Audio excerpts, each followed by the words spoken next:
Hello बच्चा लोग, कैसे हैं सब लोग? I am really sorry for all this days I couldn't post a video because थोड़ा सा बीमार था मैं। सो आज हम लेके आ रहे हैं सेक्शन सी के numericals from work energy and power.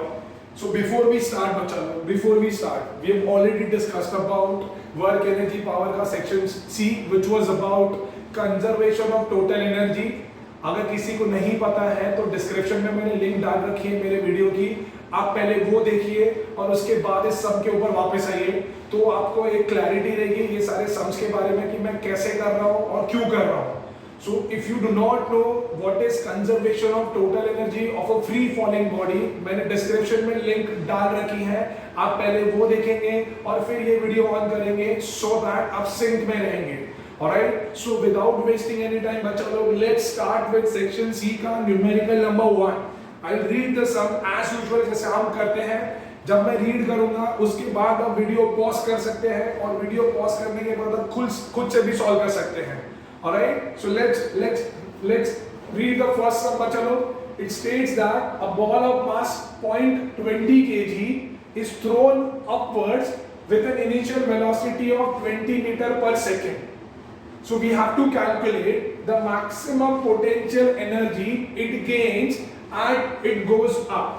So एक 0.20 kg का बॉल है, उसको नीचे से ऊपर फेंका है, नीचे से ऊपर फेंका है, तो उसने पूछा है भैया कि कितनी मैक्सिमम उसकी पोटेंशियल एनर्जी होगी जब वो ग्रेटेस्ट हाइट पे होगा, जब वो ग्रेटेस्ट हाइट पे होगा।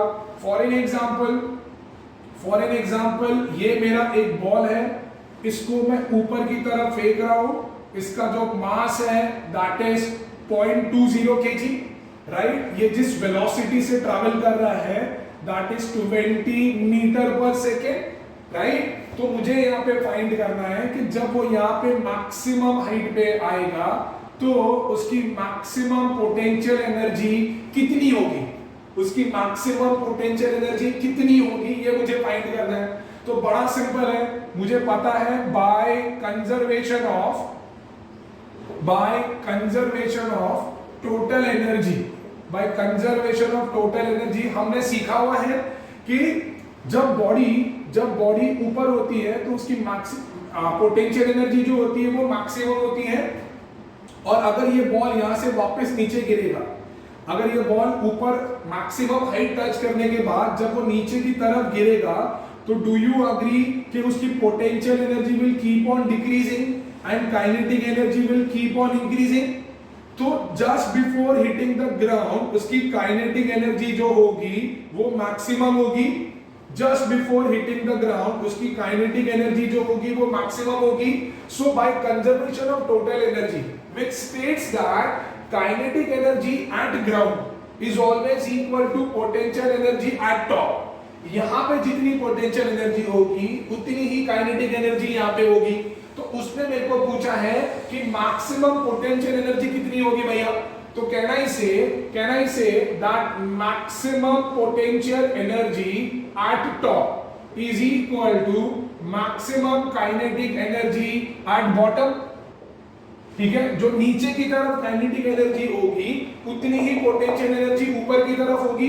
भैया काइनेटिक एनर्जी का फॉर्मूला है half of mv²। So half into मेरा मास दे रखा है 0.20, वेलोसिटी दे रखी है 20, since it is v², so will write it 2 times, right. So this is 1/2, decimal निकाला, 2 0 आ गए, 20 into 20, 1 2 कट हो गया, 2 1 जा 2 10 जा 2 2 जा 4 into 10 that is 40 joules। तो यहाँ पे जो मैक्सिमम पोटेंशियल एनर्जी है, जब बॉल एकदम ऊपर की तरफ पहुंच गया that is equal to 40 joules।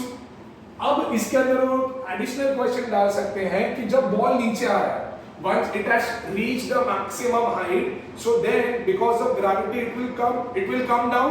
So while coming down, what is its maximum kinetic energy? So while coming down, its maximum kinetic energy will also be equal to 40 joules only, क्योंकि वो मैंने यहाँ पे ऑलरेडी लिख दिया है, समझ में आ रहा है मैं क्या बोल रहा हूँ, है ना, क्लियर है। अभी मैं बोल रहा हूँ, I am repeating this for the third time. अगर नहीं समझ में आ रहा है मेरा पहले वो वीडियो देखो, ठीक है, कंजर्वेशन ऑफ टोटल एनर्जी का वीडियो देखो तो आपको क्लियर होगा कि मैं क्या बात कर रहा हूँ, और जिसने ऑलरेडी देख लिया आई एम श्योर उनको समझ में आ रहा है ना। तो हम लोग अगले सम पे जाते हैं, will solve the second some. Meanwhile आप वीडियो पॉज करके इसको कॉपी कर सकते हो, ठीक है, जल्दी कॉपी करो। Alright, so let's talk about the second sum, second numerical, ठीक है। I'll read the sum now. A stone of mass 500 gram, a stone of mass 500 gram is thrown vertically upward with a velocity of 15 meter per second.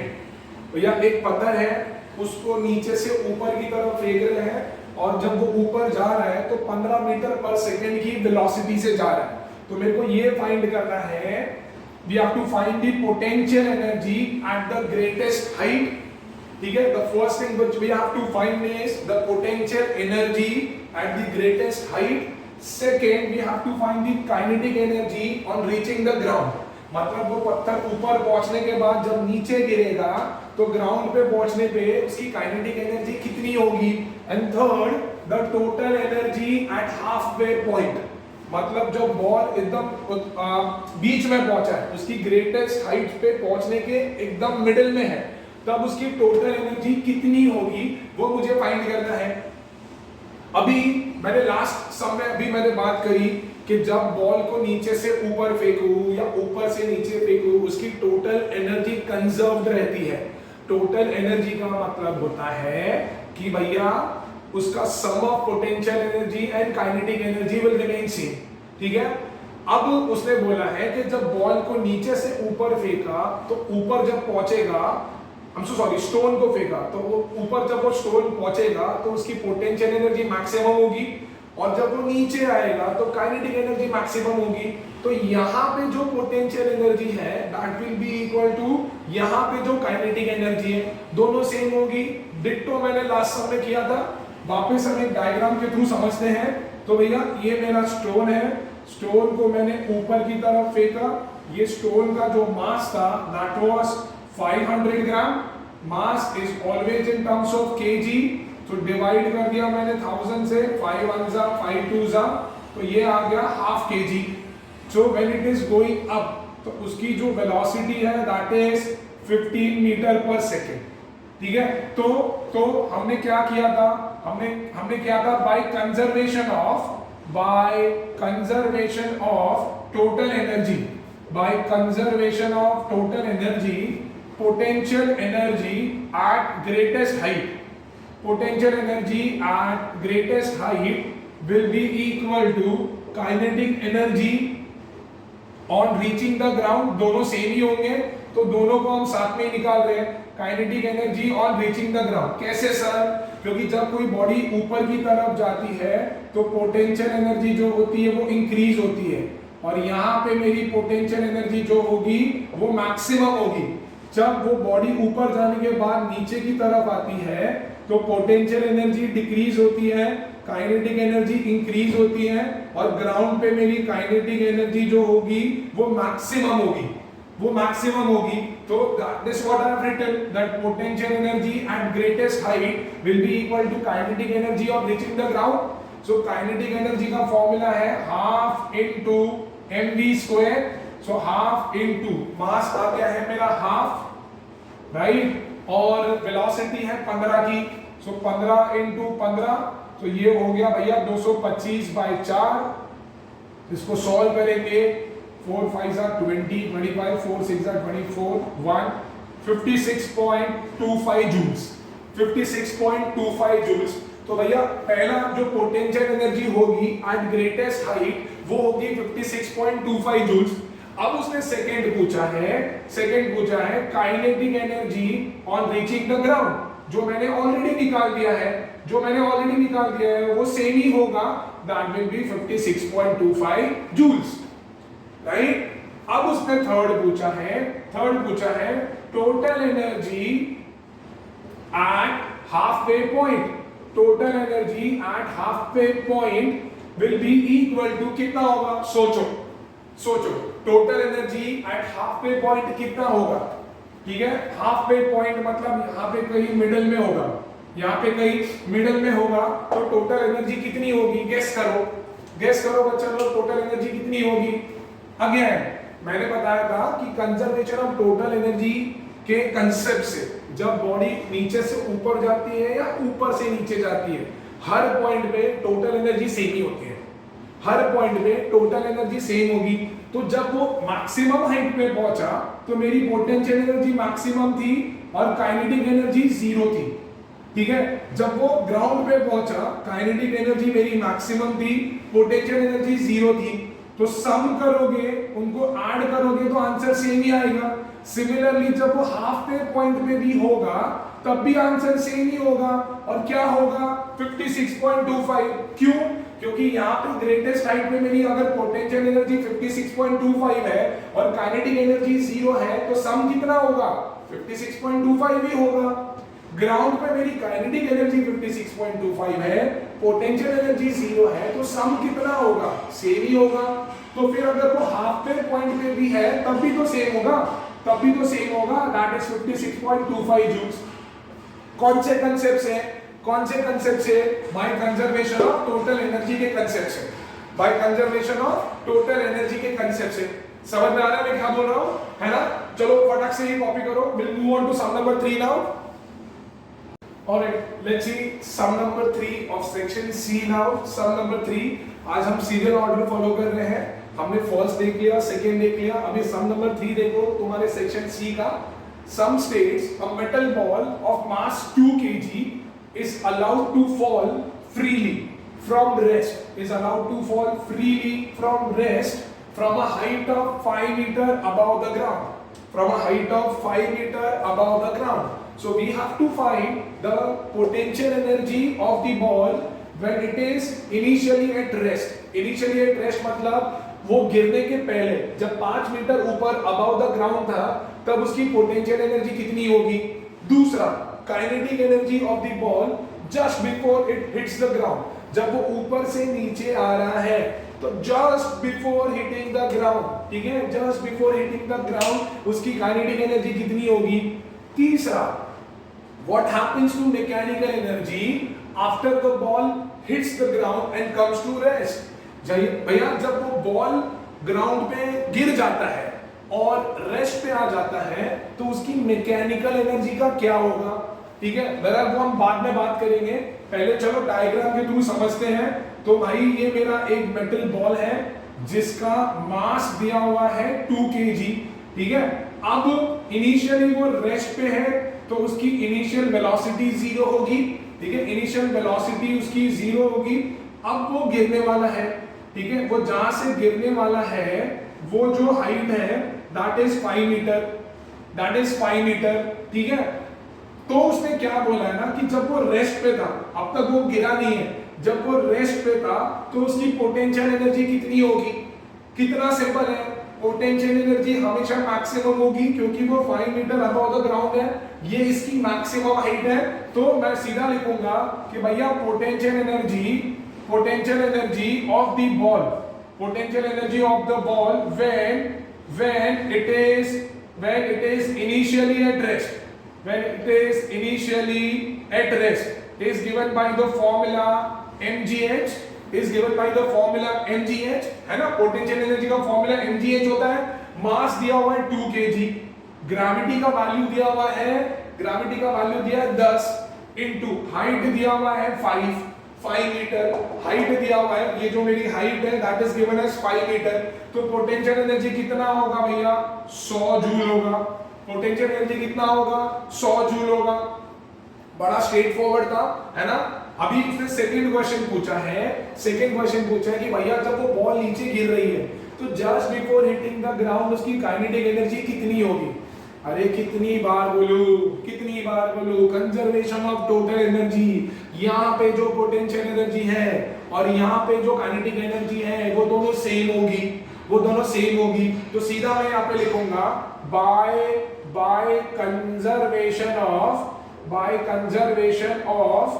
Total energy, क्या होएगा, kinetic energy before it hits the ground, is equal to potential energy potential energy at maximum height जो हमने already find कर ली है, which is equal to 100 joules. तो भैया kinetic energy भी जो है वो 100 जूल्स होगी। तीसरा क्वेश्चन पूछा है भैया कि जब बॉल ग्राउंड पे गिर रहा है तो मैकेनिकल एनर्जी का क्या होगा। बॉल ग्राउंड पे गिर गया, रेस्ट पे आ गया, मैकेनिकल एनर्जी का क्या होगा। ये बॉल है, ठीक है, ग्राउंड पे गिर रहा है, नहीं दिखा, ये गिर गया, अभी वो रेस्ट पे आ गया, क्या हो रहा है, हुआ क्या, जब वो बॉल ग्राउंड पे गिरा तो जोर से तुमको आवाज आया, तो कौन सी एनर्जी है, साउंड एनर्जी है, ओके।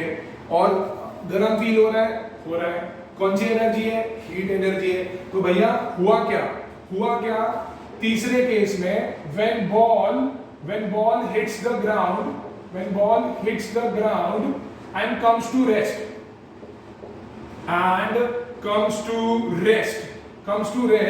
मैकेनिकल एनर्जी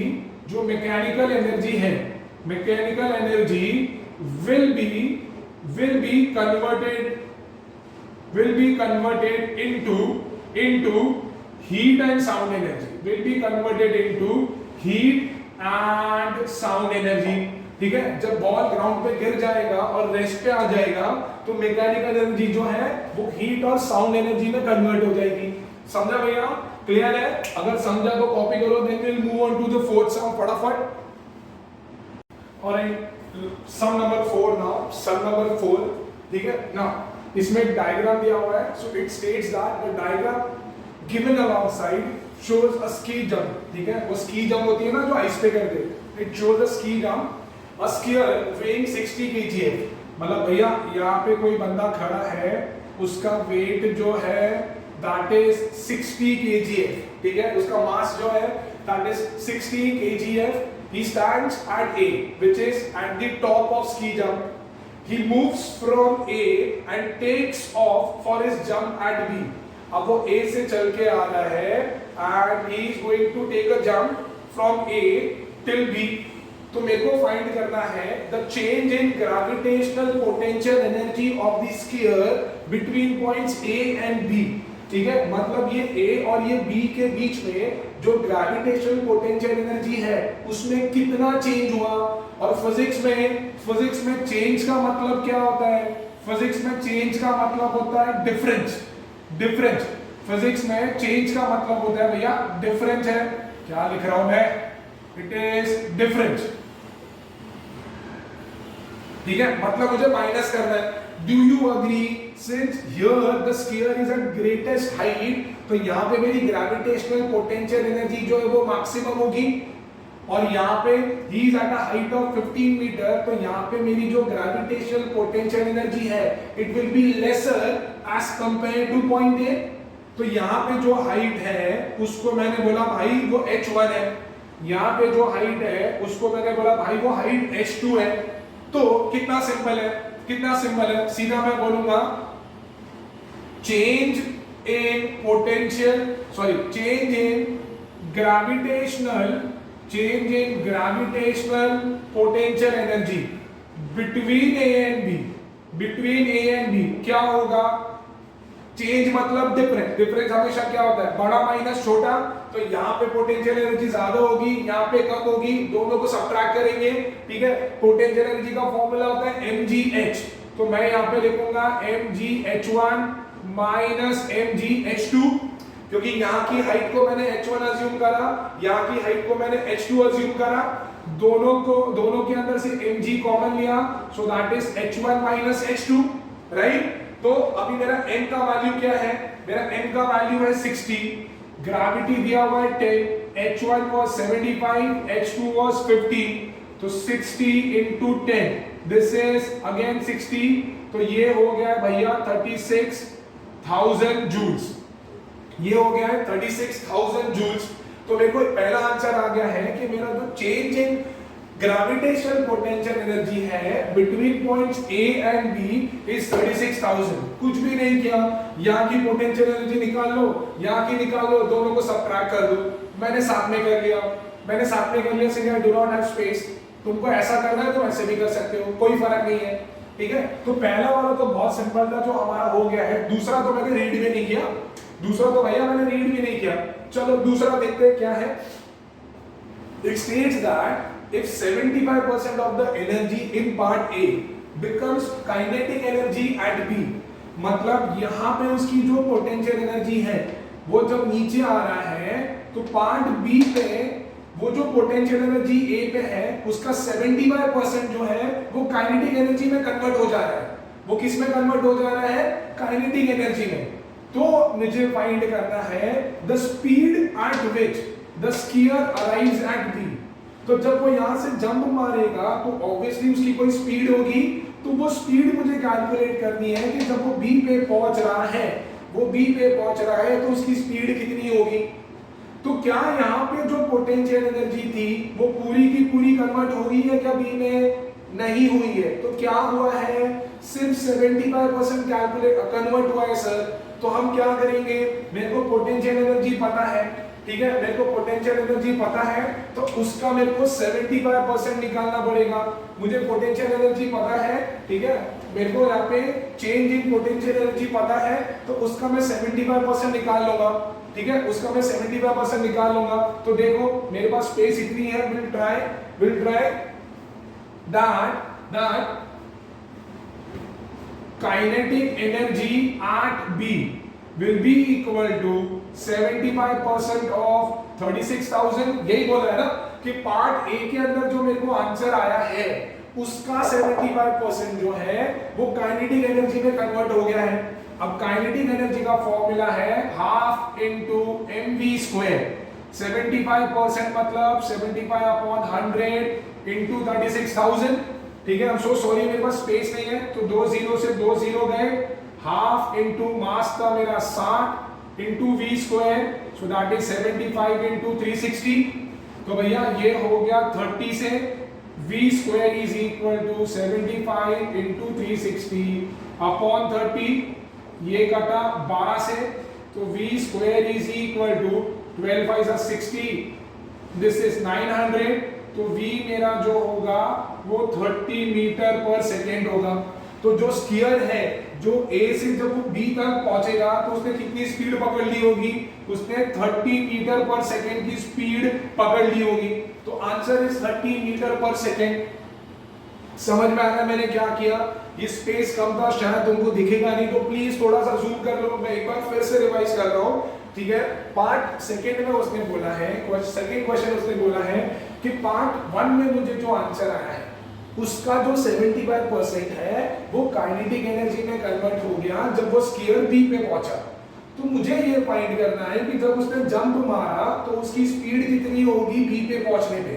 तो मैंने कुछ भी नहीं किया, जो मुझे पार्ट ए का आंसर आया उसका मैंने 75% निकाला and that will be equal to kinetic energy at this point. तो मैंने यहाँ पे काइनेटिक एनर्जी का फॉर्मूला लगाया, साथ साथ में मैंने उसका 75% कैलकुलेट किया और हमने फिर सोल्व करा तो मुझे वेलोसिटी आई है 30 मीटर पर सेकेंड की।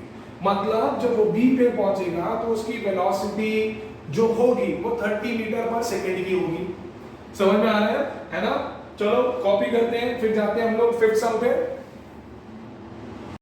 और एक सम नंबर 5 देखते हैं। Sum number 5 question states that a hydroelectric power station, एक हाइड्रोइलेक्ट्रिक पावर स्टेशन है which takes its water from a lake whose water level is at a height of 50 meter above the turbine। एक hydroelectric power station है जो अपना पानी कहां से खींचता है? एक लेक से खींचता है, और वो लेक का जो वाटर लेवल है वो 50 मीटर टरबाइन के भी ऊपर है। टरबाइन नीचे है, उसके ऊपर 50 मीटर ऊपर है। Assuming an overall efficiency of 40%, efficiency मतलब उस जो पानी खींच रहा है वो पावर स्टेशन, ठीक है, उसका एफिशिएंसी कितना है?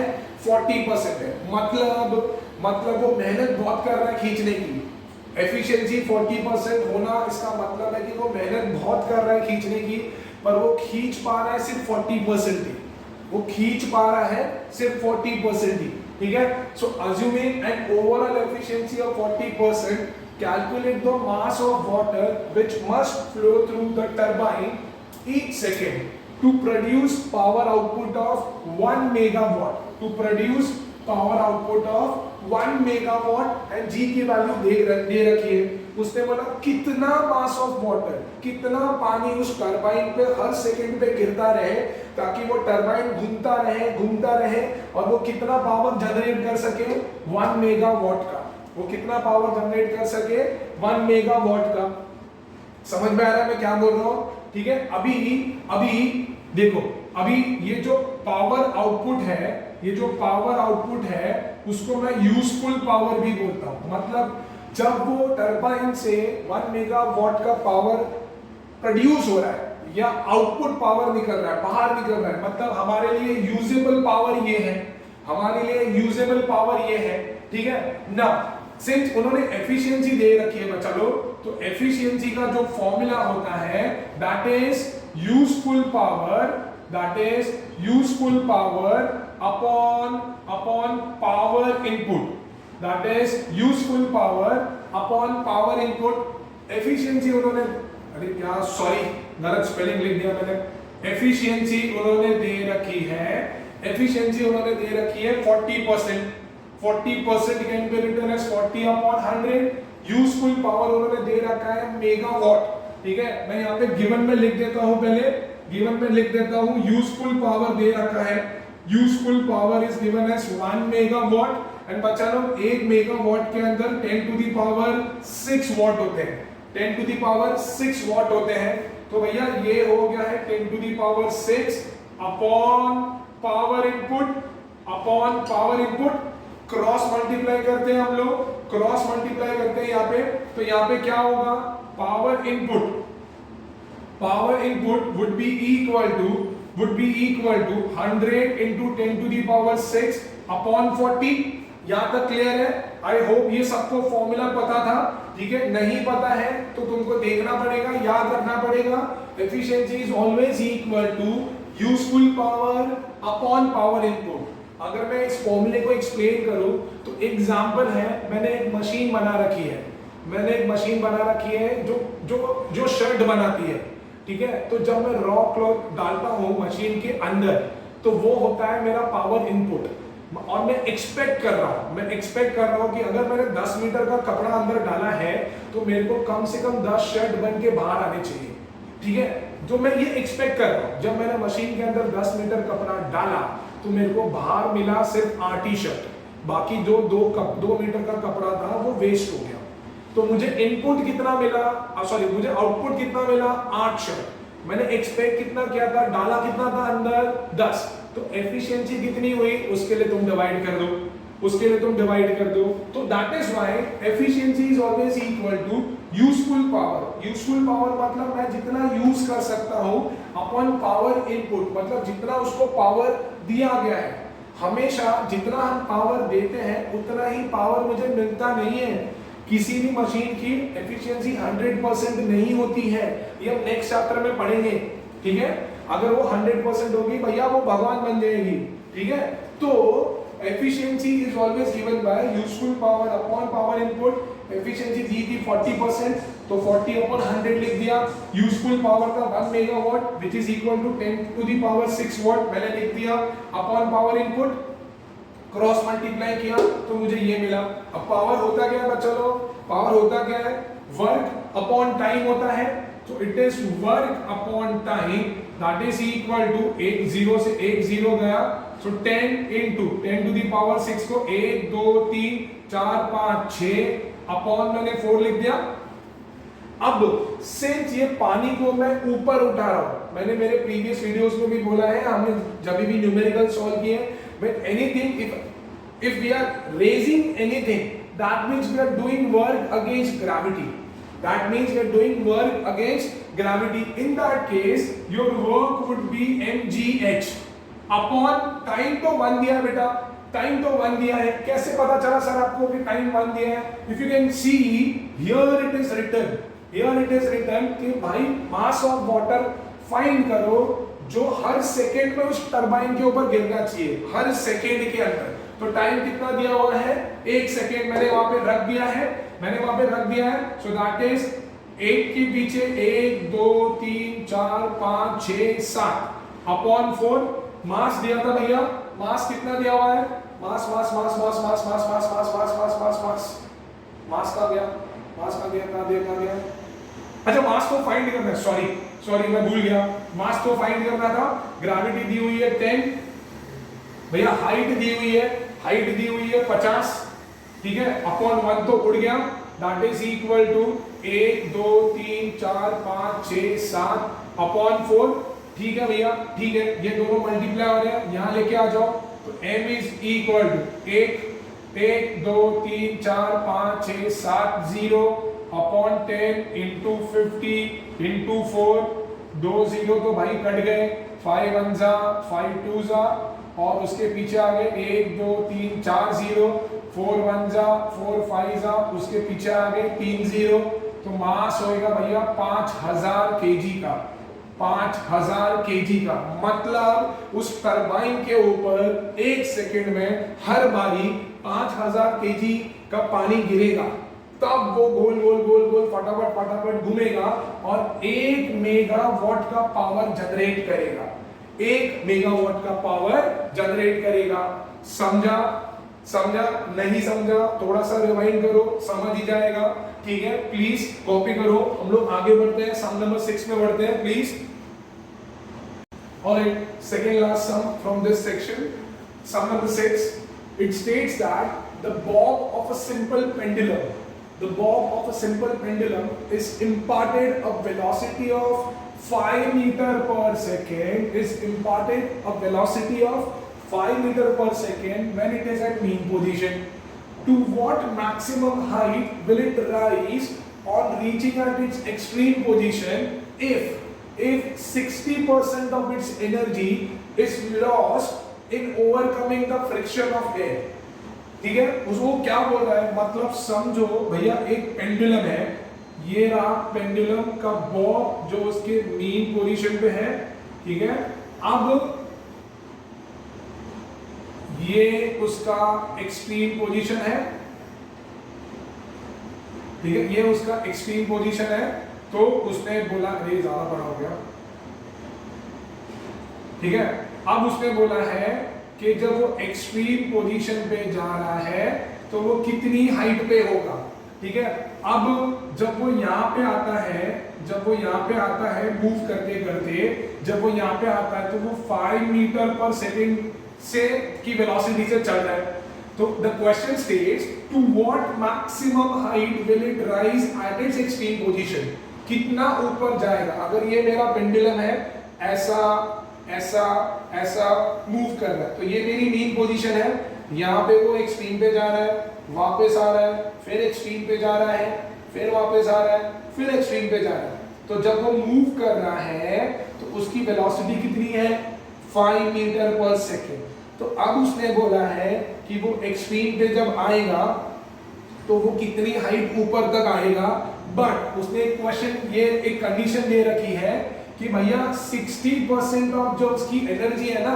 वो तो लॉस हो जाती है, 60% ऑफ उसकी एनर्जी लॉस हो जाती है because of friction of air, तो एयर को ओवरकम करने के लिए, एयर का फ्रिक्शन ओवरकम करने में उसकी 60% ऑफ एनर्जी लॉस हो जाती है, ठीक है, but do you agree according to conservation of total energy और मैकेनिकल एनर्जी, यहाँ पे मेरी काइनेटिक एनर्जी मैक्सिमम होगी और यहाँ पे मेरी पोटेंशियल एनर्जी मैक्सिमम होगी, तो पर दोनों का वैल्यू सेम होगा, मतलब can I write here that by conservation of total energy और mechanical energy, whatever you want to write, can I say kinetic energy at mean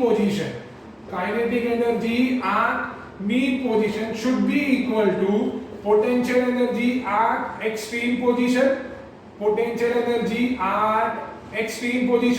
ideal case तो यही है ना भैया कि जो भी काइनेटिक एनर्जी होगी मीन पोजीशन पे वही पोटेंशियल एनर्जी होगी एक्सट्रीम पोजीशन पे, आइडियल कंडीशन तो यही है, बट इस सम के अंदर उसने बोला है भैया कि 60% ऑफ एनर्जी तो वेस्ट हो गई, 60% ऑफ एनर्जी तो वेस्ट हो गई, तो बची कितनी 40% बची, मतलब कहना इसे कि जो बची है वो 40% ऑफ काइनेटिक एनर्जी बची है, क्योंकि वो तो मूव कर रहा है, वो तो मूव कर रहा है ना, ऐसा ऐसा ऐसा ऐसा, वो तो मूव कर रहा है, ठीक है। अब मूव करने में क्या हो गया, 60% एनर्जी तो वेस्ट हो गई, तो बची कितनी, 40%। मतलब यहाँ की जो काइनेटिक एनर्जी है उसका 40% मैं निकालूंगा, तब जाके यहाँ की पोटेंशियल एनर्जी आएगी।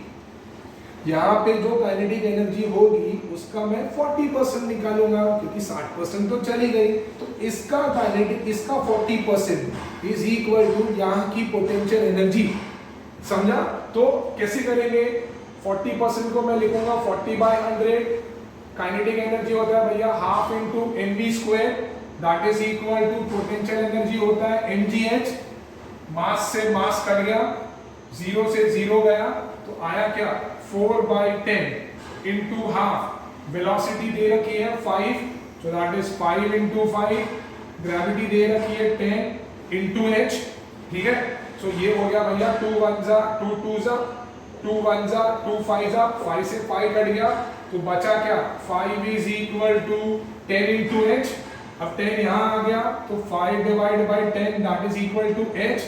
तो 5 divided by 10 is nothing but 0.5 metre, 0.5 metre. तो इसका मतलब है कि 60% एनर्जी लॉस होने के बावजूद जो बॉब है वो 0.5 मीटर ऊपर रेस होगा, while मूविंग वो 0.5 मीटर रेस होगा।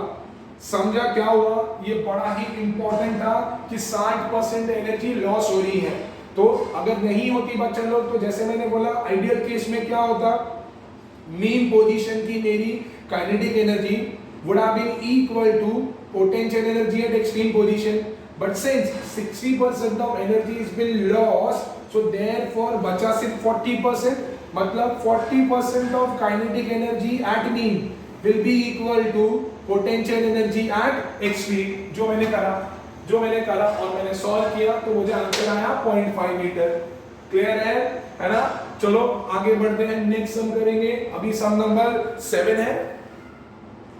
Alright, last sum from this section, साथ ही सम है, हम 7 सम पे पहुंच गए हैं। अगेन एक इंपॉर्टेंट सम है, एग्जाम में ऐसे टाइप ऑफ सम 4 मार्क के लिए आते हैं, ठीक है। चलो हम लोग सम रीड करते हैं।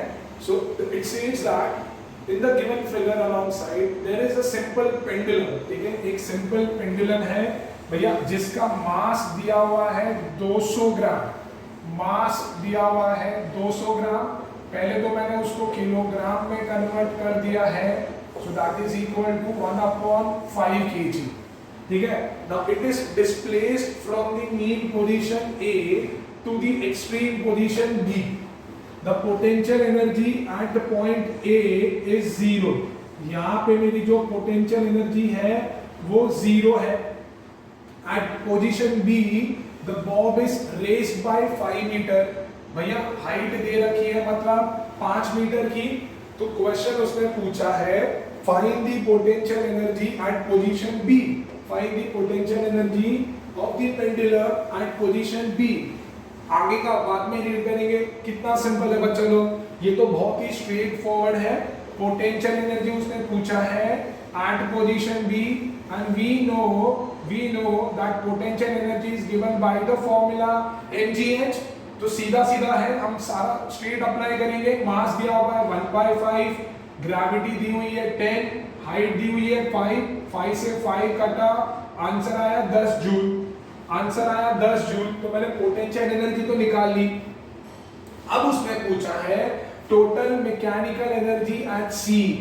यहाँ पे टोटल मैकेनिकल एनर्जी क्या होगा बच्चा लोग, मैंने बार बार तुमको समझाया है। टोटल मैकेनिकल एनर्जी का मतलब होता है sum of kinetic energy and potential energy which is always same. तो वो यहाँ भी सेम होगी, यहाँ भी सेम होगी और यहाँ भी सेम होगी।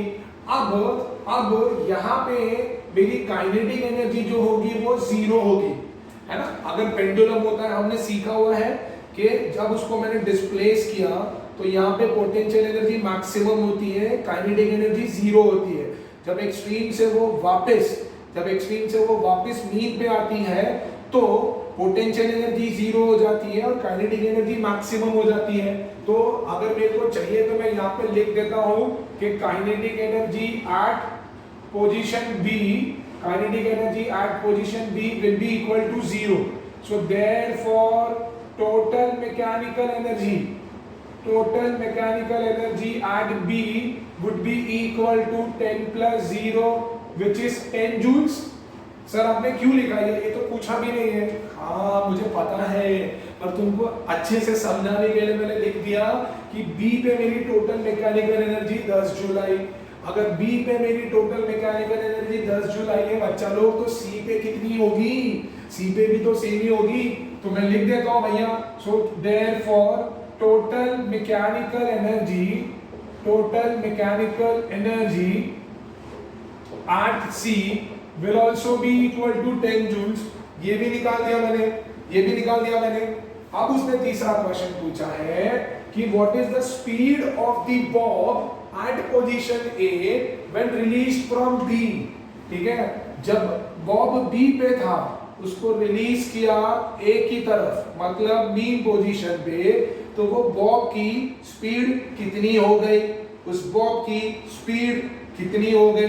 नहीं पता, पर मुझे एक चीज पता है। क्या? मुझे एक चीज पता है कि यहाँ की जो पोटेंशियल एनर्जी होगी वो यहाँ की काइनेटिक एनर्जी से सेम होगी। हाँ होगी। तो लिख देते हैं भैया, कि potential energy at B will be equal to kinetic energy at A. बराबर है। अब पोटेंशियल एनर्जी एट बी अपने को आ गया है 10। काइनेटिक एनर्जी का फॉर्मूला होता है हाफ इनटू mv स्क्वायर। ठीक है, सो वैल्यू सब्स्टिट्यूट कर दो। हाफ इनटू हमारा मास कितना था? 1/5 that is into v square. 2 और 5 को वहां भेज दो, that is equal to v square is equal to 100। So v का वैल्यू आया है 10 मीटर पर सेकेंड। v का वैल्यू आया है 10 मीटर पर सेकेंड। मतलब जब उस बॉब को B से A की तरफ भेजा तो उसकी स्पीड थी 10 मीटर पर सेकेंड। क्लियर है बच्चा लोग? समझ में आ गए सबको? तो I hope that is clear, है ना? अभी मैं चाहता हूं ये कॉपी कर लो एंड इस सम के साथ हमारे सेक्शन सी के भी न्यूमेरिकल्स कंप्लीट होते हैं। So next time if you have any doubts, आप ए और बी भी प्रैक्टिस करिए, क्योंकि मैंने बी नहीं करवाया है। बी के न्यूमेरिकल्स काफी सिंपल है। अगर आपको लगता है कि कोई न्यूमेरिकल आपको नहीं आ रहा है, आप मुझे कमेंट करके बता सकते हैं, सो दैट मैं नेक्स्ट वीडियो में शायद उसका सलूशन ले आऊं। ठीक है, तो प्लीज आप उस टिल दैट टाइम आप प्लीज पढ़ते रहिए। And if you have anything, अगर कोई मैथ्स के चैप्टर्स में नहीं आ रहे, आप मुझे कमेंट करें और मैं जरूर उस पर वीडियो बनाऊंगा। ठीक है, थैंक यू सो मच।